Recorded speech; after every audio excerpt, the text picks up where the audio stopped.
ഈശോമിശിഹായ്ക്ക് സ്തുതിയായിരിക്കട്ടെ. ഒരു കാര്യം പറയാനാണ് വന്നത്. അതായത് നമ്മുടെ ഇന്ന് സോഷ്യൽ മീഡിയ എല്ലാം വളരെ ആക്റ്റീവാണ്. എന്തിലും ഏത് മീഡിയ തുറന്നാലും എഴുത്താലും നമ്മൾ കടന്നു പോയാലും കാണുന്നൊരു കാര്യമുണ്ട്. ഒരു വചനം അതിനകത്ത് പോസ്റ്റ് ചെയ്യും, എന്നിട്ട് പറയും, ഇന്ന് കർത്താവ് നിങ്ങളുടെ ഇടയിൽ അത്ഭുതം പ്രവർത്തിക്കും. കർത്താവ് അത്ഭുതം പ്രവർത്തിക്കണമെങ്കിൽ ആ വചനത്തിൻ്റെ അർത്ഥം നമുക്ക് പറഞ്ഞു കൊടുക്കണം. അർത്ഥം പറഞ്ഞു കൊടുക്കണം. ആ വചനത്തിനെക്കുറിച്ചുള്ള എല്ലാ കാര്യങ്ങളും പറഞ്ഞു കൊടുക്കണം. എങ്കിൽ മാത്രമേ അതിനകത്ത് നടക്കത്തുള്ളൂ. ഇല്ലെങ്കിൽ നടക്കില്ല. ഇത് എന്താണ് ഇവർ ഉദ്ദേശിക്കുന്നതെന്ന് എനിക്കറിയത്തില്ല. ഇന്ന് എല്ലാവരും പറഞ്ഞേക്കും, ഇന്ന് കർത്താവ് അത്ഭുതം പ്രവർത്തിക്കും, ഇന്ന് അത്ഭുതം പ്രവർത്തിക്കും എന്ന്. അത്ഭുതം പ്രവർത്തിക്കണമെങ്കിൽ അതിന് ചില കാര്യങ്ങളുണ്ട്. ഓടി ഒന്നുകൊണ്ട് ഒരു വചനം വായിച്ചാലൊന്നും അത്ഭുതം പ്രവർത്തിക്കൊന്നുമില്ല. എന്തിനു വേണ്ടിയാണ് ഇത് ചെയ്യണമെന്നൊന്നും എനിക്കറിയത്തില്ല. എന്താണ് ആ പോസ്റ്റ് ഇട്ടവരുടെ ആഗ്രഹമൊന്നും ആവശ്യമൊന്നും നമുക്കറിയത്തില്ല. ദയവ് ചെയ്ത് കർത്താവ് ഒത്തിരി കഷ്ടപ്പെട്ട് ഒത്തിരി വേദന സഹിച്ച് ജീവിതത്തിൽ മനുഷ്യനോട് കൂടെ ജീവിക്കാനുള്ള ആഗ്രഹം കൊണ്ടാണ് ഈശോയുടെ മരണം തന്നെ. ആ ഈശോനെ വിറ്റ് കാശ് മേടിക്കുന്ന ആൾക്കാർ ഒരു കാര്യം ഒന്ന് ആലോചിച്ചാൽ, ഒറ്റ കാര്യം മാത്രം.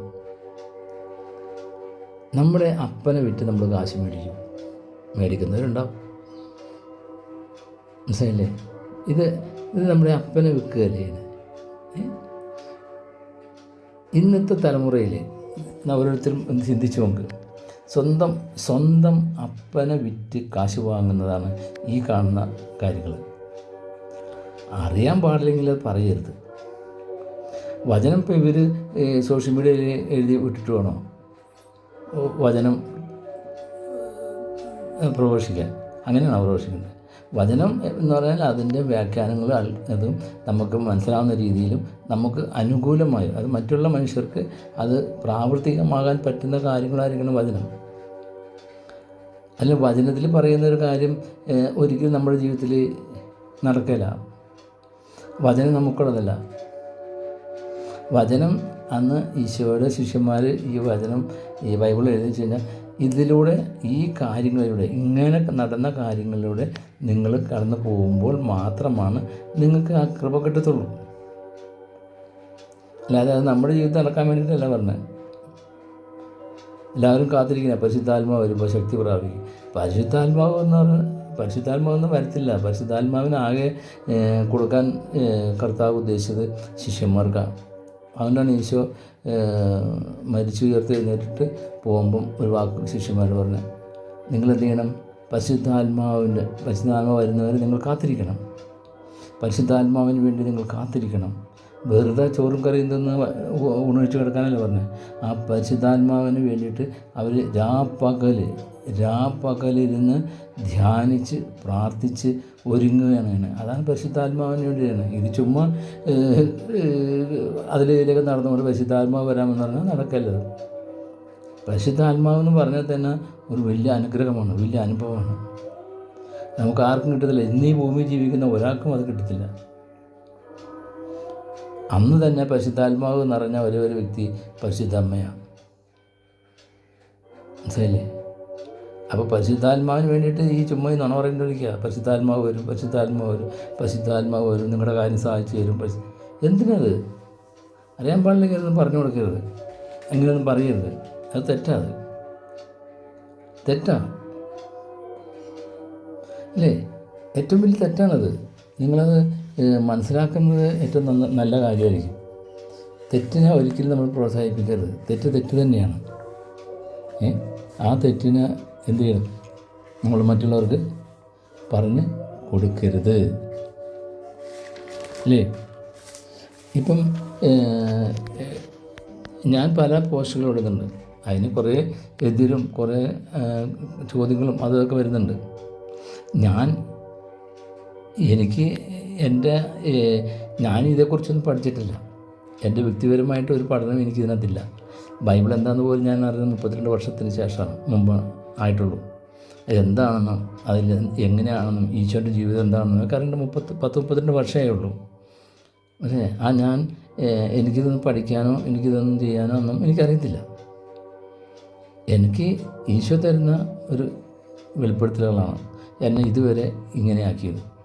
ഇവിടെ യോഹന്നാന്റെ സുവിശേഷം 8-ാം അധ്യായത്തിൻ്റെ 40-ാം തിരുവചനത്തിൽ ഒരു കാര്യം പറയുന്നുണ്ട്.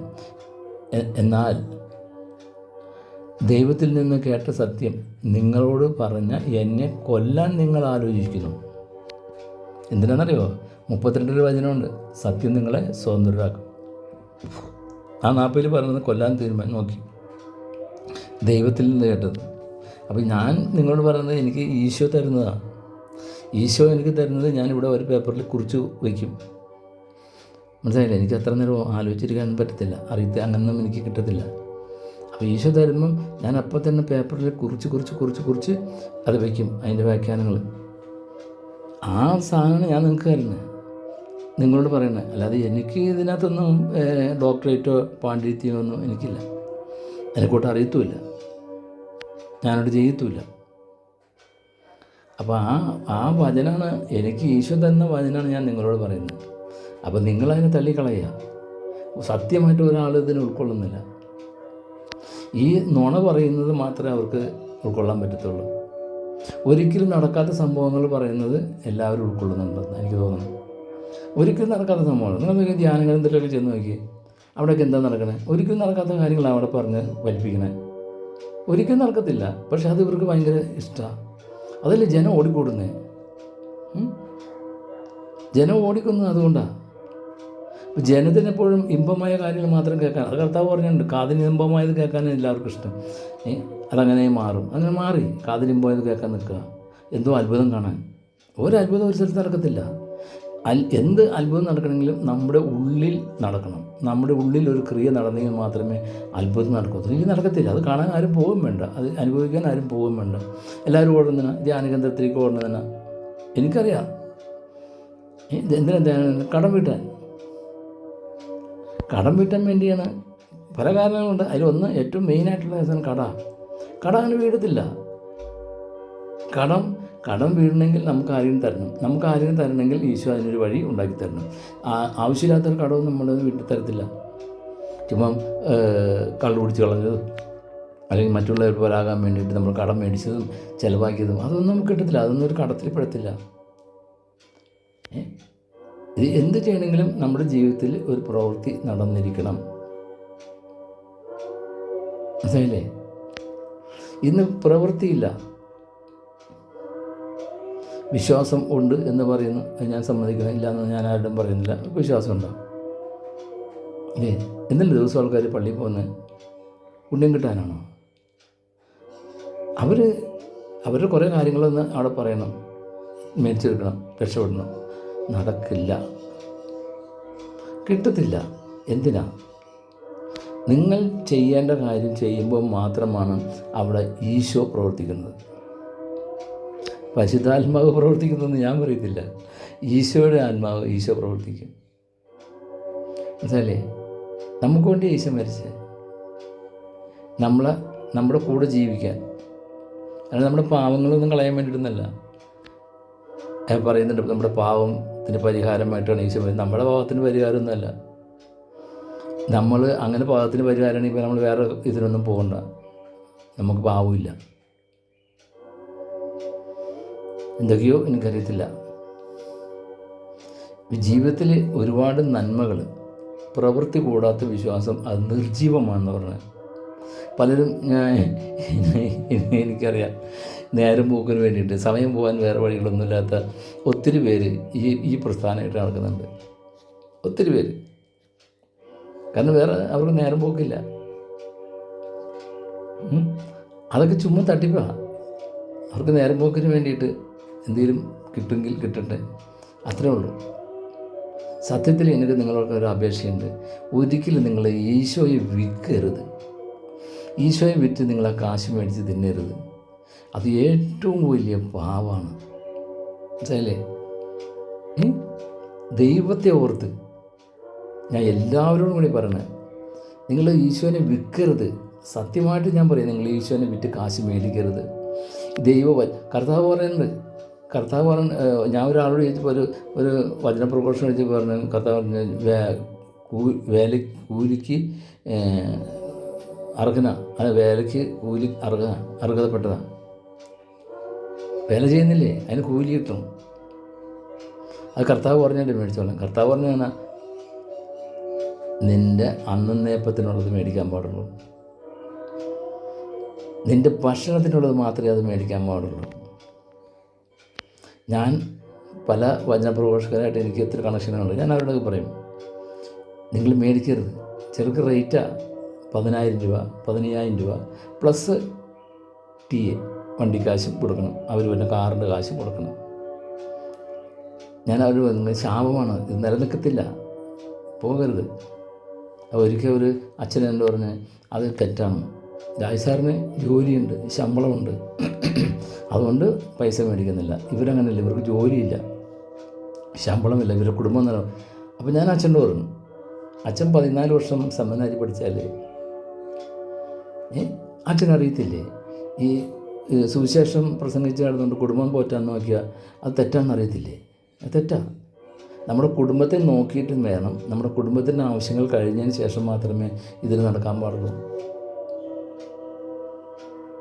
അല്ലെങ്കിൽ പിന്നെ പൂർണ്ണമായിട്ട് നമ്മൾ ഇതിനു വേണ്ടി മാത്രം നടക്കണം. നമ്മളൊരു പ്രതിഫലവും വാങ്ങാതെ നമ്മുടെ ഭക്ഷണം മാത്രം കഴിച്ച് അത് ന്യായമായ കാര്യം. അല്ലെങ്കിൽ ഇത് കച്ചവടമാണ്. എന്നോടൊരു പുള്ളി പറഞ്ഞു, കിടന്നപ്പോൾ മാനം കണ്ടു. ഇതിനകത്തേക്ക് വന്നതിന് മുമ്പ്, അതായത് നവീകരണ ജീവിതത്തിലേക്ക് വന്നേക്കാളും മുമ്പ് വിഷമിച്ച് വേദനിച്ച് കിടന്നു കഴിഞ്ഞാൽ മുറി കിടന്ന മാനം കാണാം. കാര്യം ഓലപ്പര ദ്രവിച്ച് എല്ലാം പോയി, പിന്നെ ആകാശം കാണാൻ പാടുള്ളൂ. പക്ഷേ ധ്യാനം കൂടിക്കഴിഞ്ഞപ്പം എനിക്ക് ഈശോ തന്നത് ചാലക്കുടിയിൽ 50 സെൻറ്റ് സ്ഥലവും 2 നില കെട്ടിടവും. നിങ്ങൾക്ക് വിശ്വസിക്കാൻ പറ്റുമോ? അത് നിങ്ങൾ വിശ്വസിക്കുമോ? അത് തെറ്റല്ലേ? അത് എതിർ സാക്ഷ്യമല്ലേ ഈശോയ്ക്കുള്ള എതിർ സാക്ഷ്യമാണത്. എങ്ങനെ 2 നില കെട്ടിടം കെട്ടി അയാൾ ശുശ്രൂഷിക്ക് പോവും. 1000 രൂപ 2000 രൂപ 3000 രൂപ 5000 രൂപയ്ക്കാണ് അയാളുടെ കൂലി. അയാൾ ഭാര്യയും പ്രൊഫഷണൽ പോവും, അവർക്കും കിട്ടും 5000 രൂപ 2000 രൂപ 3000 രൂപ 4000 രൂപ. അപ്പോൾ ഒരു ദിവസം എത്ര വരുമാനമായി? അങ്ങനെ ഒരു വർഷം കൂടുമ്പോൾ രൂപ എത്രയായി? 50 സെൻറ്റ് സ്ഥലം മേടിക്കാൻ മേലേ ചാലക്കുടി ടൗണിൽ നിന്നല്ല, എറണാകുളം ടൗണിൽ നിന്ന് മേടിക്കാം. 2 നില കെട്ടിടം പണിയാം. അതൊന്നും മഹത്വമല്ല, അതൊന്നും ഇതിന് യോജിച്ചതുമല്ല. ഞാൻ ആ മനുഷ്യന് പറഞ്ഞു, മേലെ ഈ സാക്ഷ്യം പറയരുത്, അത് എതിർ സാക്ഷ്യമാണ്. പിന്നെ ഒരു കാര്യം പറയും, ഞങ്ങൾ ധ്യാനം കുടിക്കുമ്പോൾ എനിക്ക് അത് കിട്ടി, ഇത് കിട്ടി, മറ്റത് കിട്ടി. ഒന്നും കിട്ടത്തില്ല. അത് തരും. ഈ സാത്താൻ എന്നില്ല. ഈശോയുടെ മരണശേഷം സാത്താൻ ഈ ഭൂമിയിൽ നിന്ന് പാടെ വിട്ടുപോയി. ഈശോയുടെ കൂടെ ഉണ്ടായിരുന്ന സാത്താൻ, ഈശോനെ പീഡിപ്പിച്ചുകൊണ്ടിരുന്ന സാത്താൻ, അത് കൂടെ പാടെ വിട്ടുപോയി. പിന്നെ ഇപ്പം ഉള്ളത് ഈ മന്ത്രവാദികളുടെ കയ്യിലിരിക്കുന്ന സാധനമാണ്. അവർ നമുക്ക് തരുന്നതൊക്കെ, അല്ലാണ്ട് കർത്താവ് തരത്തില്ല, ഒരിക്കലും തരത്തില്ല. ദൈവത്തോർത്ത് ഇങ്ങനെയുള്ള സാക്ഷികളൊന്നും നിങ്ങൾ കേൾക്കരുത്, പോവുകയും ചെയ്യരുത്. അതുപോലെ തന്നെ കൈവയ്ക്കുമ്പോഴത്തേക്കും രോഗി എഴുന്നേറ്റ് ഓടുന്നു, നടക്കുന്നു, കിടക്കുന്നു, തലകുത്തി മറിയുന്നു. എന്നാൽ പിന്നെ ഒരു കാലില്ലാത്തവന് ഒരു കാൽ വെച്ച് കൊടുക്കുക, ഒരു ഞൊണ്ടൻ, ഒരു മുടന്തൻ്റെ കാല് നീട്ടി കൊടുക്കുക. പറ്റുമോ നിങ്ങൾക്ക്?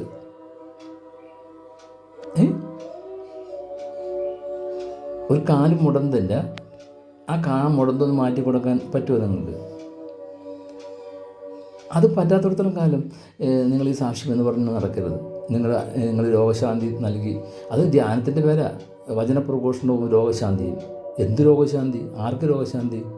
ഞാൻ വെല്ലുവിളിക്കാം. അങ്ങനെ ഏതെങ്കിലും രോഗശാന്തി കൊടുക്കുന്ന ഒരാൾ, പണ്ട് ആരാണ് I2Iയിലെ സുനിൽ ഒരു വാദം വെച്ച്, അതായത് ഒരു മുറിച്ചുണ്ടൻ്റെ ചുണ്ട് കൂട്ടി കൊടുക്കുക, ഒരു മന്ദൻ്റെ മന്ത് മാറ്റി കൊടുക്കുക. ഇത് രണ്ടും ചെയ്താൽ 1 കോടി രൂപ കിട്ടും.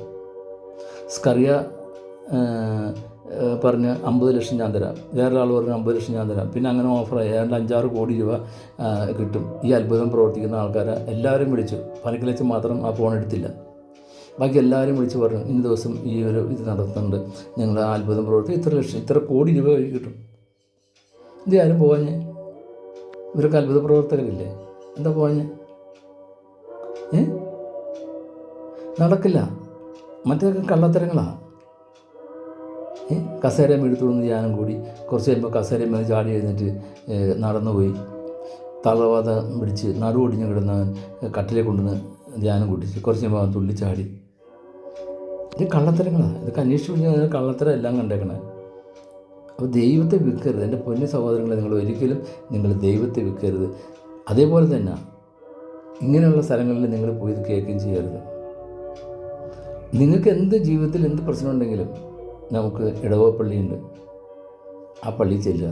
ഈശോയുടെ മുമ്പിൽ ശാന്തമായി സ്വസ്ഥമായി സമാധാനമായി നിങ്ങളൊന്നിരിക്കുക. അരമണിക്കൂർ നിങ്ങളൊന്നിരിക്കുക ഈശോയുടെ മുമ്പിൽ.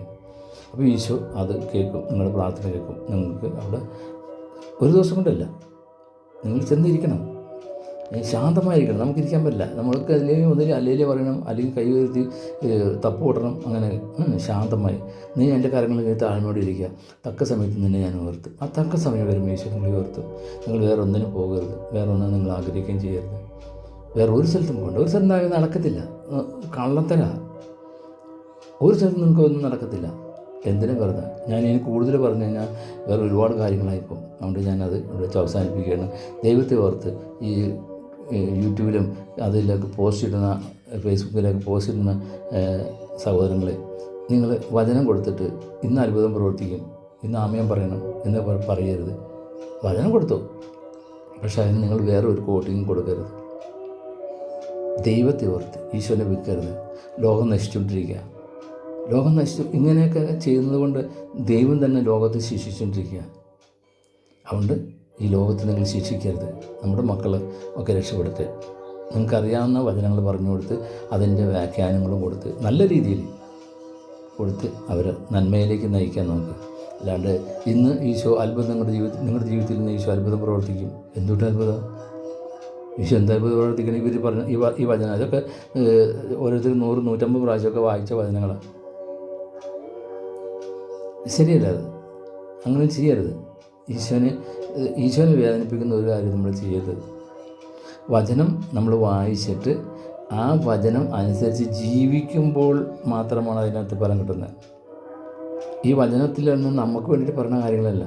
ആ വചനത്തിലുള്ള ആ വചനങ്ങൾ വായിച്ചിട്ട് അതേപടി നമ്മൾ ജീവിക്കാൻ പറ്റണം. അതുപോലെ നമുക്ക് ജീവിക്കാൻ പറ്റണം. നമ്മൾ ജീവിക്കണം. അതാണ് ഈശോയുടെ കൂടെ പോകുന്നത്. മനസ്സിലായില്ലേ? ഈശോ പറഞ്ഞ 2 കാര്യമല്ലേ ഏറ്റവും മെയിനായിട്ടുള്ളത്? നിന്നെപ്പോലെ നിൻ്റെ സഹോദരനെ സ്നേഹിക്കുക 1. 2, ഈ എളിയവന് ചെയ്യുന്നത് എനിക്ക് തന്നെയാണ് ചെയ്യുന്നത്. അതാണ് പ്രവൃത്തി. അതാണ് ഈശോ പറയുന്നത്, പ്രവൃത്തി കൂടാത്ത വിശ്വാസം നിർജീവമാണ് എന്ന് പറയുന്നത്. നിങ്ങൾ ആരെങ്കിലും 10 രൂപ ഏതെങ്കിലും പാവപ്പെട്ടതിന് കൊടുക്കുമോ? ഏതെങ്കിലും ഒരു പാവപ്പെട്ട കുട്ടിക്ക് പഠിക്കാനൊരു ഒരു സഹായം കൊടുക്കുമോ? ഏതെങ്കിലും ഒരു വീട്ടിലും കഞ്ഞി വയ്ക്കാനില്ലെങ്കിൽ ഒരു സഹായം, ഒരു നേരത്തെ ആഹാരം നിങ്ങൾ കൊടുക്കുമോ? ഏതെങ്കിലും രോഗി ആശുപത്രി കിടക്കാൻ ഒരു നേരത്തെ മരുന്ന് നിങ്ങൾ മേടിച്ച് കൊടുക്കുമോ? കൊടുക്കില്ല. എന്നിട്ട് ദിവസവും പള്ളിയിലേക്ക് ഓടുക. ദിവസവും പള്ളിയിലേക്ക് ഓടിപ്പോയിട്ട് 4 കൈയും കൂട്ടി പിടിച്ചിട്ടാണ് വിശുദ്ധ കുർബാന സ്വീകരിച്ചിട്ടുണ്ടവന്. എന്ത് കഷ്ടമാണത്? അവരാണ് ക്രിസ്ത്യാനികൾ. അവരും പറയും ക്രിസ്ത്യാനിയാണ്. ആ പാവം യേശുവിനെ കളിയാക്കണല്ലേ? ക്രിസ്ത്യാനി എന്ന് പറഞ്ഞാൽ ക്രിസ്തുവിൻ്റെ കൂടെ നടക്കുന്നവനാണ്. ക്രിസ്തുവിനെ അനുകരിക്കുന്നവനാണ് ക്രിസ്ത്യാനി. ഇത് ക്രിസ്തുവിനെ അനുകരിക്കുന്നതല്ല. ഇത് ക്രിസ്തു പറഞ്ഞ കാര്യങ്ങളിൽ അല്ലെങ്കിൽ ക്രിസ്തുവായിട്ട് യാതൊരു ബന്ധമില്ല. ജനിച്ചുപോയി, ക്രിസ്തീയ കുടുംബത്തിൽ ജനിച്ചു പോയതുകൊണ്ട് അവനത് ഫോളോ ചെയ്യുന്നു. അവരുടെ കാരണന്മാർ ചെയ്ത് അവൻ ചെയ്തു പോകുന്നു. അത്രയേ ഉള്ളൂ. അല്ലാണ്ട് ക്രൈസ്തവമായൊരു ജീവിതത്തിലേക്ക് ഒന്നും നമുക്ക് പോകാൻ പറ്റുന്നില്ല. പലരും പോയിട്ടില്ല, പോകുന്നുമില്ല. ഞാൻ കണ്ടിട്ടുണ്ട് പള്ളികളിലൊക്കെ എത്തുന്ന ദിവസം വന്ന് പണ്ട് ഭക്തിയോടുകൂടിയാണ് ഇതൊക്കെ സ്വീകരിക്കണേ. ഒരു 10 രൂപ അവരുടെ വീട്ടിൽ പോകുന്ന എച്ചിലിൻ്റെ ഒരു ചെറിയ കഷ്ണം, അതായത് ചിലപ്പം റബ്ബറാണെങ്കിൽ ഒരു ഷീറ്റിൻ്റെ അല്ലെങ്കിൽ ഒരു ഒട്ടുപാലിൻ്റെ ഒരു ചെറിയ കഷ്ണം, അതെങ്കിലും ഒരു പാവപ്പെട്ടതിന് കൊടുക്കാൻ മേലേ? ഞാൻ ഒട്ടുപാല് പറിച്ചിരിക്കുന്ന കാശെങ്കിലും ഒരു പാവപ്പെട്ടവർക്ക് കൊടുക്കാൻ മേലേ? എല്ലാം കൊടുക്കും. ഞാനിത് കുറ്റം പറയുന്നതാണ് കേട്ടോ. എല്ലാവരും കൊടുക്കും. പള്ളിയിലെ അച്ഛന്മാർ വിളിച്ച് പറയട്ടെ, അവർ മിനിറ്റ് നേരം വെച്ച് ആ സംഗതി ചിലവാക്കും, എടുത്തു കൊടുക്കും. അത് കൊടുക്കണമെന്ന് വെച്ചാൽ തെറ്റെന്ന് പറയില്ല. അത് കൊടുക്കണം, പള്ളിക്ക് കൊടുക്കണം. ആവശ്യങ്ങൾക്ക്, പള്ളിയുടെ ആവശ്യങ്ങൾക്ക് നമ്മൾ കൊടുക്കാൻ ബാധ്യസ്ഥനാണ്. കാരണം നമ്മുടെയാണ് പള്ളി. അല്ലാതെ അനാവശ്യമായ കാര്യങ്ങൾക്ക് പള്ളിയിൽ പൈസ നിങ്ങൾ കൊടുത്തിട്ട് എന്ത് ധൃതി അത് കൊടുക്കാൻ? അതല്ല വേണ്ടേ. അവരെല്ലാം ഈശോയ്ക്ക് വേല ചെയ്യുന്ന ആൾക്കാരാണ്. അവർക്ക് സമ്പത്തൊന്നും വേണ്ട, അവർക്ക് സമ്പത്തൊന്നും ഉണ്ടാക്കണ്ട, അവർ സമ്പത്ത് ഉണ്ടാക്കാൻ പാടില്ല. സഭ സമ്പത്തിന് അടിമയാകാൻ പാടില്ല. ഇടവകപ്പള്ളിയിൽ ഉള്ള ആവശ്യങ്ങൾ, അതായത് പള്ളിയുടെ ആവശ്യങ്ങൾ, പെയിൻറ്റിങ്, അതുപോലെ തന്നെ അല്ലറ പള്ളിയുടെ ആവശ്യങ്ങൾക്ക് മാത്രമേ നമുക്ക് കൊടുക്കാൻ പാടുള്ളൂ. മറ്റൊന്നും നമ്മുടെ ബാധകമല്ലത്, നമുക്ക് വേണ്ടിയിട്ടല്ലത്, നമ്മൾ ചെയ്യാൻ പാടില്ല. ചെയ്തു വിചാരിച്ചാൽ അതിന് കുഴപ്പമൊന്നുമില്ല, ചെയ്തോട്ടെ. കയ്യിൽ കാശുള്ളവൻ എന്ത് വേണം ചെയ്തോട്ടെ, അതൊന്നും വിഷയമല്ല. ഞാനതൊന്നും കൊടുക്കേണ്ടതും ഒന്നും ഞാൻ പറയുന്നില്ല. നാളെ ഇനി അവർ പരാതിയായിട്ട് ആരും പറയരുത്, പള്ളി കാശ് കൊടുത്തെന്ന് പറഞ്ഞിട്ട്. ഞാൻ പള്ളി കാശ് കൊടുക്കുന്നതിന് ഒരു തെറ്റും ഒരു കുറ്റവും ഞാൻ പറയുന്നില്ല. പക്ഷേ നമ്മൾ ആ കൂട്ടത്തിൽ ഈശോ പറഞ്ഞ രണ്ട് വാക്കുകൾ, നിന്നെപ്പോലെ നിൻ്റെ സഹോദരനെ സ്നേഹിക്കുക, 1. 2, ഈ എളിയവന് ചെയ്യുന്നത് അത് എനിക്ക് തന്നെയാണ് ചെയ്യുന്നത്. ആ എനിക്കില്ലാതെ, ഞാനില്ലാതെ നിങ്ങൾ എന്ത് ചെയ്തിട്ട് എന്താ കാര്യം? നിങ്ങൾ ആർക്ക് എന്ത് ചെയ്തിട്ട് എന്താ കാര്യം? അതുകൊണ്ട് ഈ 2 വചനങ്ങളെങ്കിലും ഒരു ക്രൈസ്തവൻ്റെ ജീവിതത്തിൽ നിന്നാണ്. ക്രിസ്ത്യാനിയെ കണ്ടുകൊണ്ട്, ഒരു ക്രിസ്ത്യാനിയുടെ ജീവിതം കണ്ടുകൊണ്ട് വേറൊരു മതത്തിൽ നിന്നൊരു മനുഷ്യൻ നമ്മളിലേക്ക് വന്നല്ല, നമ്മൾ പോയി ചാക്കിട്ട് പിടിക്കാനല്ല വേണ്ടേ. നമ്മുടെ ജീവിതം കാണിച്ചു കൊടുക്കണം. നമ്മുടെ എളിമയുള്ള ജീവിതം, മറ്റുള്ളവരെ സ്നേഹിക്കുന്ന ജീവിതം, മറ്റുള്ളവരെ സഹായിക്കുന്ന ജീവിതം, അത് കാണിച്ചു കൊടുത്തിട്ട് വേണം ഒരാളെ തിരിച്ചു കൊണ്ടുവരാൻ. മനസ്സിലായില്ലേ? അതാ ചെയ്യണ്ടേ. മറ്റെല്ലാം പാഴാണ്. അതുകൊണ്ട് നിങ്ങളെന്നും മനസ്സ് വയ്ക്കുകയാണെങ്കിൽ നല്ലൊരു ജീവിതത്തെ, നല്ലൊരു നാളിനെ, നല്ലൊരു നാടിനെ നമുക്ക് വാർത്തെടുക്കാം. ദൈവത്തിൻ്റെ തിരഞ്ഞെടുക്കപ്പെട്ട സ്ഥലമാണ് കേരളം. ദൈവത്തിൻ്റെ നാടാണ് കേരളം.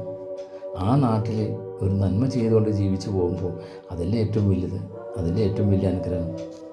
നമുക്കതിനു വേണ്ടി പ്രയത്നിക്കാം, പ്രാർത്ഥിക്കാം. ഈ സോഷ്യൽ മീഡിയയിൽ ഈ വചനം പങ്കുവച്ചിട്ട്, അത് ബൈബിളിൽ കിടക്കുന്ന കാര്യമായിട്ടാണ്. മത്തായി സുവിശേഷം അത് ഇത്ര അങ്ങനെ പറയുന്ന ആ കന്യക അതിനകത്ത് എഴുതിയിട്ട് പറയും, ഇന്ന് ഇത് അത്ഭുതം നിങ്ങളുടെ ജീവിതത്തിൽ പ്രവർത്തിക്കുന്നു. എന്ത് അത്ഭുതം പ്രവർത്തിക്കുന്നത് എനിക്കറിയത്തില്ല, ഒരത്ഭുതം പ്രവർത്തിക്കത്തില്ല. അതുകൊണ്ട് എൻ്റെ പൊന്നു സഹോദരങ്ങൾ, നിങ്ങൾ ഇതിന് ബദലായി അതൊക്കെ തള്ളിക്കളയണം. ഒരുമ പോലും ആമേൻ പറയരുത്. തെറ്റാണ്. ഇത് നിങ്ങളെല്ലാം കാണുന്നവർ മറ്റുള്ളവരോട് ഇത് പങ്കുവച്ച് കൊടുക്കണം.